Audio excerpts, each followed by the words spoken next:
Good afternoon and welcome to Nora's Dog Training Company. We're here this afternoon with Hunter and Rich, and what we're going to be demonstrating for you today on video is Hunter's ability to understand and respond to his formal on-leash obedience commands, the correction and the motivation that we give the dogs when we're working with them, and the training equipment that we're using. Rich is using a regular 6-foot web training leash, and he keeps the bulk of that leash folded neatly in his right hand. That leaves the left hand free to give the correction, and the only correction that we give here at school is a tug and release on the training collar, and that is the second piece of equipment that we're using. Tucker's going to come home with his very own training collar. Hunter is going to come home with his very own training collar, and you're going to be taught how to use that during your follow-up training session. Now, if you notice, Hunter's sitting very nicely at Rich's left, which is where all of our obedience training is done. And the first exercise that we're going to be demonstrating for you is heeling. Heeling is proper walking on a leash without dragging you down the street, and the command is Hunter heel. At this point, Hunter has a job to do, and that is to stay even with Rich's left leg during the walk. And each time that Rich stops his feet, you will see that Hunter has been taught to sit automatically without being told to wait for his next command. So when you're walking your dog down the street, he should be walking like a gentleman, and each time that you stop walking, whether it's to cross traffic or to talk to a neighbor, he should sit nicely at your left and wait for his next command. And he's doing a great job. This is a great exercise to perfect. Now, the next exercise that Rich is going to demonstrate for you is the stay. The stay is a hand and a voice command, and because it is a stationary exercise, it is a one-word command.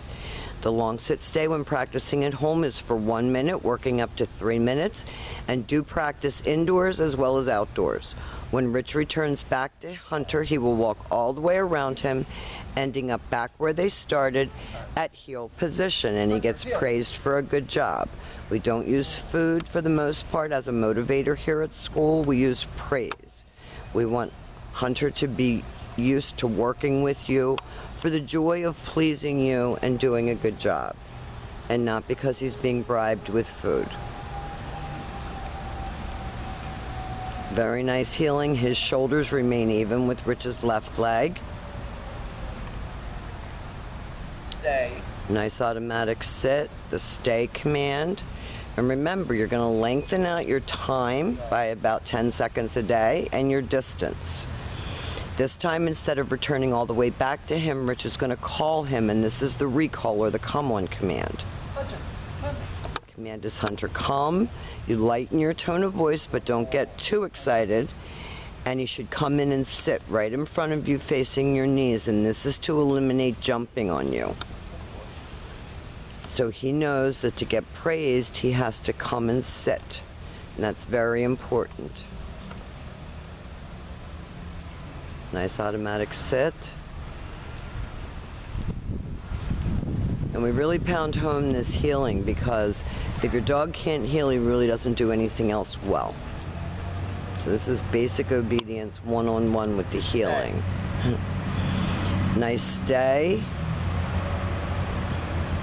And remember, you're going to lighten your tone just a little bit, have him come right in front and sit, and then go back to heel position and back sitting. Good job, buddy. Good. And now Rich and Hunter are going to set up to do the down commands, and there are 2 of them. The first one is with your dog seated at your left. You take your left open palm, push it straight down toward the ground, and give the one-word command to down and stay. Now, he's not allowed to chew sticks or anything when he's in that down stay, so that's why Rich said no to him. You're going to work on this from about 2 minutes, working up to 5 minutes, and extend your time by about 10 seconds a day. When Rich returns back to him, again, he walks all the way around him, and this is a huge distraction for a dog to have you behind them. They don't know what you're up to, so they have a tendency to want to get up and follow you.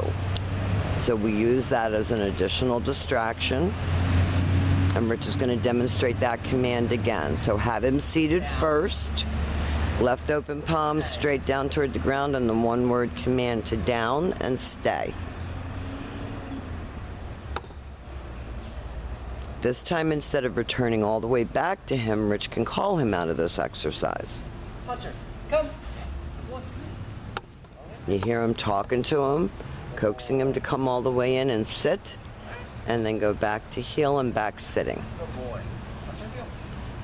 And now they're going to set up for their down from a distance exercise, and this is a little bit harder because you're not right next to him. Rich leaves him in a sit stay and turns to face him, Down. and then gives the down command with his right hand from a distance. That is your down from a distance. Now you're going to be taught how to use all of these commands in your everyday living situations with Hunter. He's done a great job here at school. He's come a long way and he's learned a lot. We've really enjoyed having him, and thank you so much for choosing Nora's Dog Training Company, and we will see you soon.